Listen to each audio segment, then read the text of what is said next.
That part of the budget is clearly an admission of failure, an admission of neglect, and there is an attempt to rectify it. And to the extent that it builds on basic initiatives, the world's largest social welfare scheme called Manrega by us, or indeed Aadhaar by us, we are happy, we are proud. Don't give us credit. I know that you don't give us credit, that's all right. But don't give us credit, at least you are flattering us by a certain amount of imitation, projecting it. I just want your panel to turn back to the debates when this party, which is now in power, was in opposition. Just read them. The amount of opposition, Manrega, the amount of causticism, jibes, insults to Manrega, and today Mr. Jetni is proudly proclaiming an allocation. But you should be happy for that. Mr. Singhvi, shouldn't you be happy for that? Of course, I said your so. Ideas being taken in, you should be happy. I said so. I said so, sir. I said, there I durustai, imitation is best for flattery. Okay. You don't give us credit, but still. Okay. Now the point is, you have to build it. It should not be too little, too late. There has been a sagging of Manrega because of your policies. I'll be happy if it brings it back. Okay. Can I bring it, Mr. Vasudev? Your smart card during Vajpayee ji, was never implemented.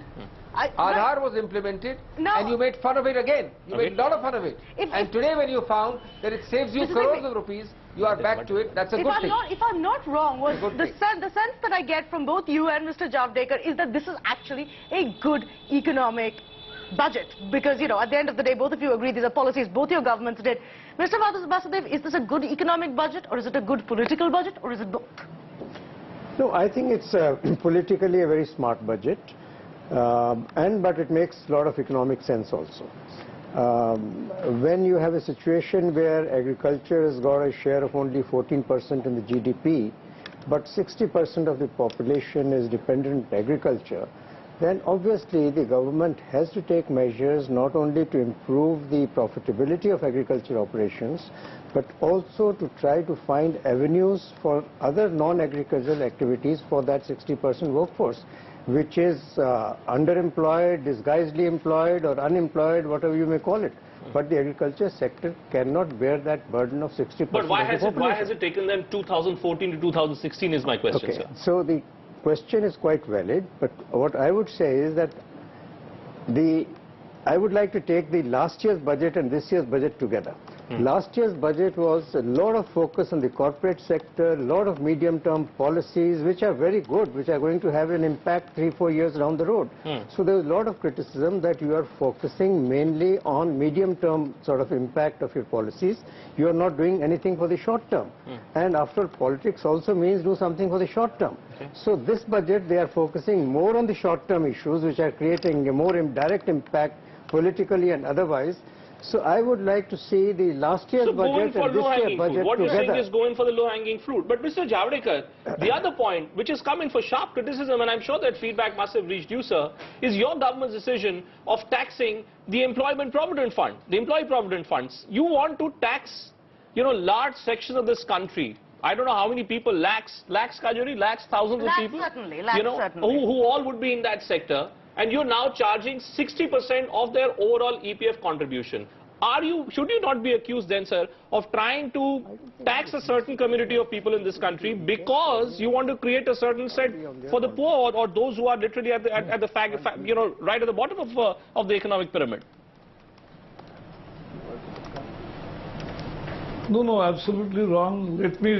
Let me make it clear that this is not a retrospective taxation.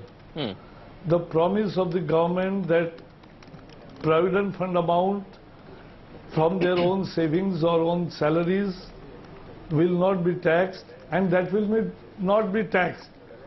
It's a futuristic plan, a prospective plan, which will be implemented 20 years or 30 years down the line, because from 16, whatever you will put in as a new contribution in EPF, that will be taxable at the end of your employment career. But today, who have saved for so many years and is now going to be retired or going to be retired in 10 years, 20 years, he will not be affected. So it's not a retrospective tax. Let me tell you very clearly. So I believe that Yeah, sure. Mr. Javadekar, may I ask you a question? My point is, if you're going to tax the bulk of my lifetime savings after when I retire, just when I need the money, will you give me an option to opt out of the EPF? Because I think I can get a better return and I don't need your tax discount from my salary. I can do that. Will you give me the option to invest my retirement funds on my own, where I'll get a better return and might get a better tax treatment? Yeah, but that is already there. Now there is no compulsion after 2004 for government employees. They can choose their pension plan. They can change their pension plan. And they can opt anything. So that flexibility is already there. And your suggestion, if there is some modifications need to be done, that's a suggestion for action. Let's just see what Dr. Singhvi has to say, because he also wants to counter what you're saying, Mr. Javadekar. I'll just take a minute. Sir. I am truly mystified by this particular PPF issue. First of all, conceptually, it is mystifying. I don't know the amount of gain which the government wants to make from this taxation. Must be marginal. PPF conceptually is something which should not be touched with tax. It's as simple as that. The rate of return is low. We haven't had this kind of taxation on PPF virtually ever that I can remember. Is the government panicking? I just hope, for God's sake, Dr. Singhvi, is this a sign of a government which is in panic mode? Just 1 second. Well, I think it's something, I hate to use the word, it almost sounds anomalous and silly. I mean, why go for the PPF? You are supposed to have so many other taxation modes. And let me tell you one more thing. Sir. I just hope to God that what Mr. Javadekar just said finds its way into the fine print of the Finance Act. Because there is nothing at the moment to suggest that the tax at the moment, as in the speech, is on the date of withdrawal. It doesn't say that if you've deposited prior to 2016, it will not be taxed. So I take his word for it. That would be a small safeguard. But why tax it at all? You've never had it for decades. Mr. Javadekar, you want to respond? And the return and the gain is marginal. Mr. Javadekar. And people put it there, Bhupendra, at very low rates of return. It is not about gains. When you are rationalizing the taxes, then you follow some good global practices, and where your income of the particular year, and so we are not touching actually the savings, we are not touching, so there is no retrospective taxes at all. That's a misconception. No, Dr. Singhvi is not talking about retrospective taxes. Mr. Javadekar, Dr. Singhvi is not talking... Thank you, Mujhe. Okay, Mr. Javadekar has to go, but I don't think that Dr. Singhvi was talking about retrospective taxes. Simple point was that why have these taxes at all? No, I think there is need for some clarity. Firstly, of course, the point is that this is being done to bring about a level playing field with the national pension scheme and all that. But I don't think the idea could be to tax the contributions even at the end of the thing, because that is not your income. So that's what I've been asking. No. I don't know, it needs to be clarified, because the tax has to be on the income. Basic economic principle. The tax has to be on the income, not on the contribution. That's exactly the point that I've been trying to argue, and I've not got a satisfactory answer, which is what I'm asking Mr. Javadekar as well. When the NPS was introduced by the earlier government, that was the biggest reform in the pension system. Correct, sir. Correct. That pension system has what is called EET. Prakash bhai, you want to clarify for us, sir? What exactly is this decision I that has know been the taken? technical. I've dealt with taxes for 20 years, so but it's okay. Let's hear from the minister. Let's hear from the minister. I mean, it's his government which has come up with this policy, sir. But the minister is there, sir. Let's just listen to it. No, but government, I hope that you will get more clarification tomorrow also, because right after the budget, after listening to the, in the cabinet, we were given cabinet note, but that is again taken back, and then we listened to the budget, and after the budget, I'm still on TVs, from one TV to another TV. That's why I'm saying so I also need to go to fine print. That's why I'm saying that but maybe Mr. Javadekar, you'll agree with me. But let me tell you, maybe you'll agree with me, sir, that you have done this because you've got scared of what has happened in Bihar. And you're wondering whether this may repeat itself in other states which are going to polls. Therefore, you're trying to think which is the best possible way of reaching out to the rural classes. That's not the issue. Budget is not a political tool. Budget is not a political tool. It is the statement of economy and the way you want to drive it. Mr. Javadekar, as Environment Minister, may I ask you one question? Thank you very much. Thank you. Mr. Javadekar, one question as Environment Minister. Before the budget, we were wondering, after the commitments in Paris, whether the budget was going to reflect what the government was going to do in green investments, whether there would be any green subsidies or not. That didn't happen. How is the government planning to look at that? No, we have done many things as far as Paris course is taken. We are now taxing $6 per ton of coal. This is the highest taxation on coal. No country has leveled this kind of carbon tax. India is leading by example. And now we are saying that the developed world, it also follows Indian way, then $100 billion will not be a myth, but a reality. Developed world's coal tax collection with $5 even will be much more and will be easy to mobilize $100 billion. Okay. And that is what is needed to be done. All right. The initiative of LPG gas to 5 crore people. Then other initiatives are all urban taxing, disincentivizing diesel and petrol vehicles, high pollution vehicles, and incentivizing, subsidizing the hybrid and electrical vehicle are steps in the right direction. Okay. Thanks, Mr. Javadekar, for that clarification. Well, there's an interesting tweet which has just come up. Fully tax-free provident fund with safety assured return, an obscene subsidy to pampered salaried class. Government must not flinch under pressure. That's a tweet which has just been put out by a senior journalist. But Arvind, you're the best person. Mr. Javadekar cannot give us a clear answer. You give us. I have been in the finance industry for 20 years. Who better than you? So the NPS is what is called a consumption tax. That means when I earn 100 rupees, I don't pay, if I put that 100 rupees in the NPS, I don't pay any tax. Correct. So there's tax exemption. Then when that earns interest, I don't pay any tax on the interest. Right. Only when I take that money to consume, I pay a tax. That's the NPS. What they are doing with the other two schemes is partially bring it close to the NPS. It's only on the withdrawal, when you're actually going to withdraw it and consume it, then 60% of it will be taxed, not even 100. In NPS, it's 100. That's one point. Is that pretty clear? Okay. The second point is it will only apply from now on, so that I know if I don't want to put it, as you said, into the EPF or NPS or whatever, that is my choice. Okay, nobody is forcing you. But the government servants... EPF is not a choice anymore. EPS was compulsory. Well, the government servants have to choose one of the three schemes, but they also have other privileges, which we all keep complaining about.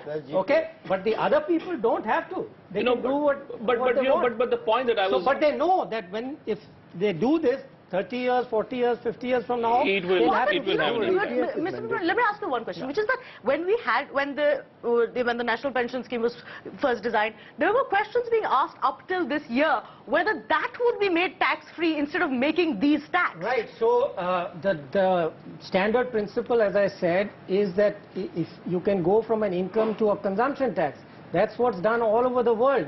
In fact, this was one thing which the government accepted, the economics.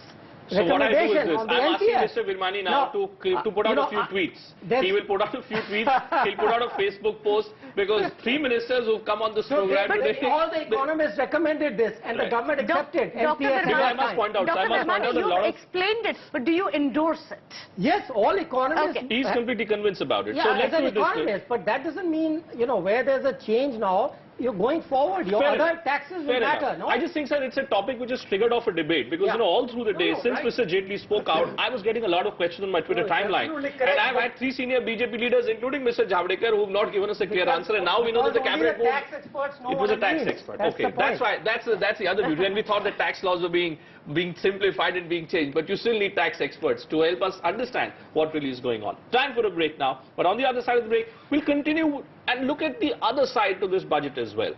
There is a clear-cut political spin. There has been from 12%, the tax which is being levied on people with income more than 1 crore per annum will now be 15%. Is this government quite clearly now positioning itself, or at least attempting to position itself, with a certain set of people in this country? We'll look at that on the other side of the break. Or is it not the Robin Hood budget? We'll be right back.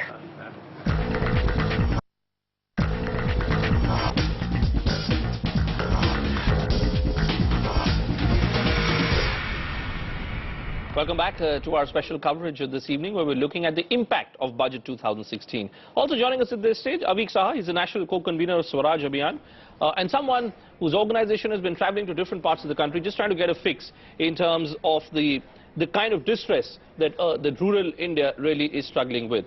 Avik, what do you make out of the move which has been made by the NDA government? What, almost 88,000 crore rupees being committed by the government towards rural development?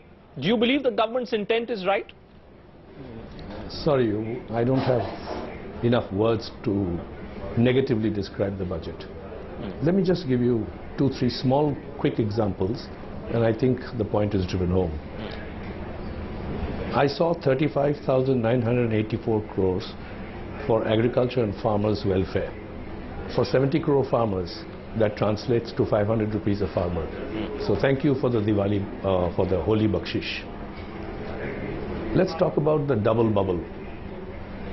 The income of the farmers will go up, will double by 2022. We asked for an income commission for the farmers. No commission was set up. That doesn't even require a budget. But the government's own record says that the income is 2,600 rupees per farm family today. So in 6 years, it'll become 5,200. And how much will 5,200 buy in 6 years? Less than 2,600 today. So that's the doubling income story. And something long term. Let me read the budget to you the other way. For the irrigation schemes, first we heard that 20,000 crore is being provided. Then we heard closer and we saw that it was only 12,000 crore. The 8,000 crore will come from other sources, private sources. I don't know who will invest 8,000 crore in irrigation. Okay. Last year, the budget for this was 13,500 crore. So, thank you for reducing 1,500 crore from the irrigation So what budget. you're saying is that the government is only indulging in hyperbole, only indulging in politics. Be that as it may, Patrick French, through the day today, you've heard an entire 360-degree view on this budget from economists, from politicians. At the end of it, before you go, tell me what's your take on this budget 2016? Well, as ever, you need the clarifications on the detail. You need to read the annexures. You have to be certain from subsequent statements which we'll get over the next few days. But on the basis of what we have seen but today from all stakeholders. my impression this morning, listening to the finance minister's speech, was that this was a very cautious, careful, technical, managerial budget. A lot of talk of stuff like process reforms. What I'm thinking now is, was it politically cannier than it first appeared to be? I think it's trying to represent itself as a pro-poor budget. It's not doing very much for the middle class. It's essentially saying the middle class will take care of themselves. They will continue to vote for us. I think it's a calculated move in that sense. And to do things like going for the idea of making sure that bidi smokers are not taxed, or going for the gas cylinders for the poorest people. What they're essentially trying to do is to move on to the opposition's territory. I think they're saying that since the general election, the Congress has tacked to the left, and they can, if you like, take some of their clothes, they can take some of their territory. And the broad, vague, nebulous political idea that the typical voter is left with is, well, they seem to be doing more pro-poor things now. They seem to care about rural areas. Okay. And, you know, the point that Dr. Singhvi made earlier of saying, well, imitation is the sincerest form of flattery, the fact is that for many voters, that doesn't count. Okay. What matters is who does the policy. The execution. And who does it best. Ultimately, it all boils down to implementation and execution. Borrowing ideas, no problem. Implementation. Is that a possibility or not? Gentlemen, thank you so much for joining us on this special broadcast. Well, this was about the budget that was presented. Our friend Cyrus Brocha is now talking about a budget that he would have hoped was presented. Yes, my friends, as you can see, no cufflinks, no black shoes, and no comb for hair. The reason? Budget. Hello and welcome to our special edition of the week that wasn't budget special. Yes, today was a very important day in India. A morning when every Indian was glued to his television set to watch a day unfold which would decide the future of every Indian. Rich, poor or middle class, urban or rural, regardless of caste, community or income. Yes, every Indian today sat glued in front of his television set and watched. Priyanka Chopra at the Oscars. And she was beautiful, yaar. She was gorgeous. Gorgeous, I tell you. Okay, just kidding, folks. Finance Minister Arun Jaitley presented the Narendra Modi government budget for 2016-17 this morning. And there was good news for India, good news. Early in the morning, PM Narendra Modi's travel agent confirmed that he would be present in the country and attending. By the way, today was also Smriti Irani's favorite day in Parliament. Nobody was blaming her for anything. Now to the budget, my friends. Not only was there huge pressure on the FM to deliver a good budget, there was huge pressure on the Congress as well. After all, Rahul Gandhi had to concentrate on one thing for 2 hours and 9 minutes. He came early, so don't count the minutes. Came early. The budget, as FM Arun Jaitley presented it, was largely pro-poor and pro-farmer, which makes me very proud because all my viewers are farmers. Let's not get personal, let's move on. This included education, healthcare, agriculture, etc. And self-proclaimed champion of the farmer and backward classes, Mulayam Singh Yadav, has yet to respond to the budget.